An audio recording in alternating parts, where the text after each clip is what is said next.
which sides or which factions of the APC in Ekiti State do you presently belong? Well, I belong to the reality faction.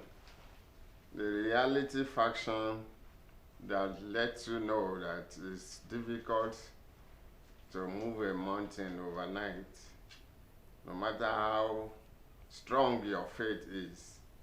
When you want to move a mountain, you start imagining it's a long, long way off. It's not that you come overnight and say, this mountain, move. This mountain, move. No. There are some human beings, they are ordinary human beings as it were, but they have become like mountains. So if you want to move such mountains, then you plan it. You plan it. And then you must have the backing, not only of human beings, but you also have the backing of God. Very I hope you understand. I see it sounds more like a parable. Well, it's like a parable because just like I was telling a number of people, if somebody is now coming a year or so to the presidential primary and you want to move Tinubu away from the presidency by bringing people of different opinions, people of different philosophical standing, and then you think you can just push Tinubu aside and then welcome to the presidency. No, it's not easy. Now I seem to understand you. You refer to the ADC, I guess. Well, you call it anything because they are not even sure of their name yet. Whatever name they finally come up with is not 6 months, 1 year program to move somebody like Tinubu away from the presidency. But interestingly, we are not talking about Tinubu now, but we are just using him as an analogy for what is happening in Ekiti State. Ekiti State has become a place where things are done with decorum. Things are done in a way that if you must come in, you come in and then you'll be seen as somebody who is well accepted by the people.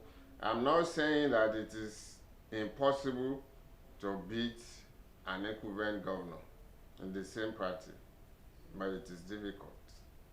It is very difficult. That's why I told you in the beginning that I belong to the reality faction.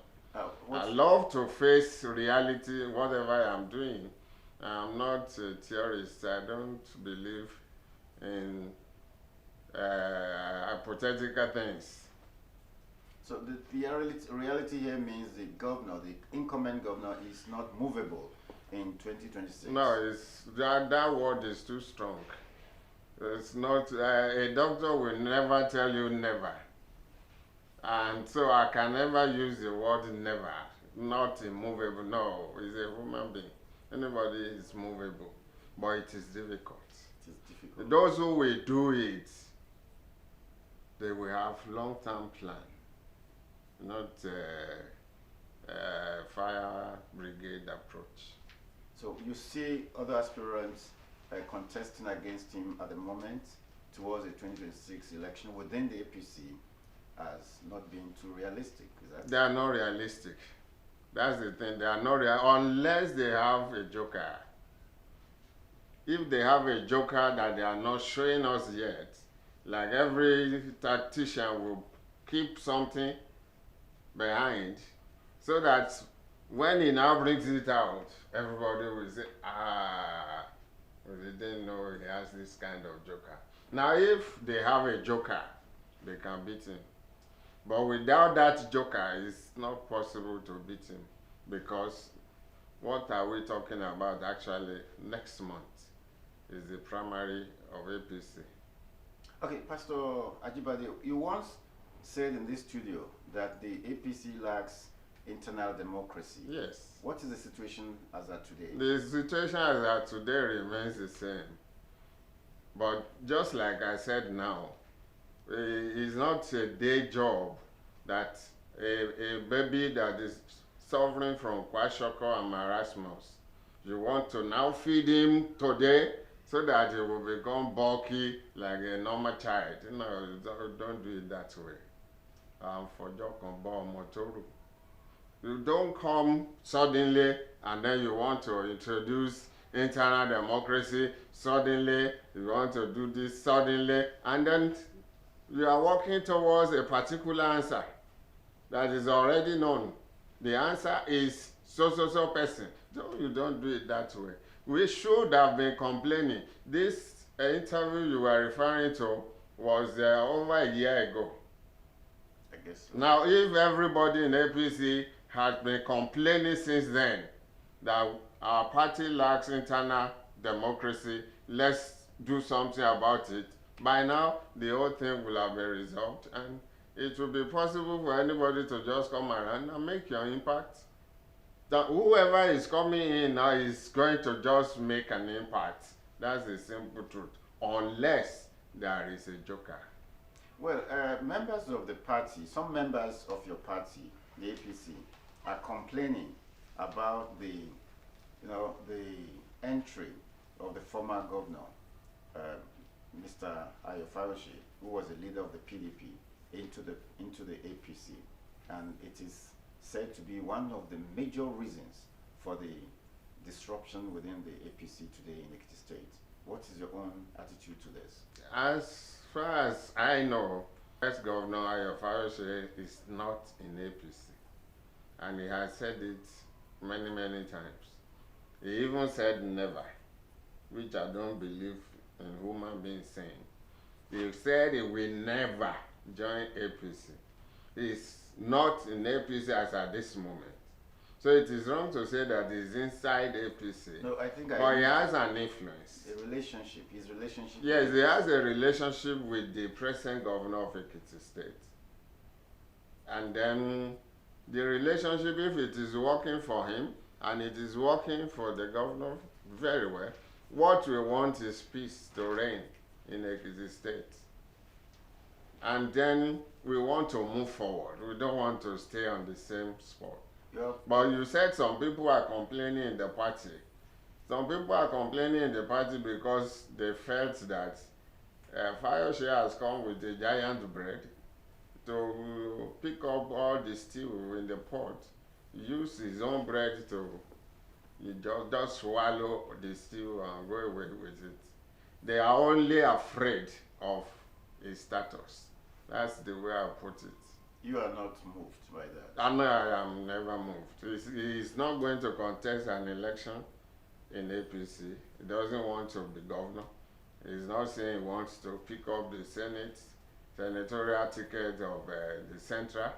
So I'm not moved. Anybody, if you are my friend, you can support me, even if you are not in the same party with me.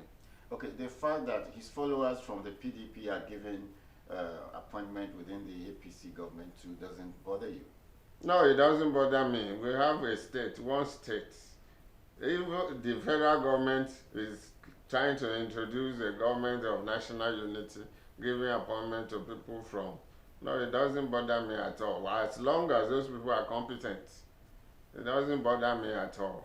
Okay, the other argument is about how much is coming into Ekiti at the moment in terms of allocation and how the performance of the incumbent government, relates with the allocation. Yes, we are in a political season, and then every comment will carry a shade of politics. You know, when people comment about where are all these commentators before now? If they started a year ago, like I said, to say that this government is not running well. I remember I said something like that then. And you said, would they now treat me well as a party member? I said, doesn't matter. Ekiti is my political party, first and foremost. Now this government, I said it was not running well then. Now whoever is now talking now, when we have the primary in another 3 weeks or so, will be clouded with politics. Let's always see things ahead of time and say whatever we want to say. not minding whether they will give us appointment or not. Nobody gave me any appointment. And even if someone gives me an appointment, I will still say this government is not running well. Now, the truth of the thing now, we now face a reality. Most of the roads that are given Governor Oyebanji pardoning are federal roads. But who is going to listen? If your trailer is parked somewhere in Omo for 2-3 weeks and cannot pass to Ikole, and then you now said it's a federal road, who is going to listen to that kind of thing? Nobody will listen to it. It's within your state, and that's, but if people had been talking about these things for months, for years, that would have been a breakthrough now. Now, no matter what to say now, in another 2 or 3 weeks, somebody will pick up the ticket and real politics will start. People of the fountain.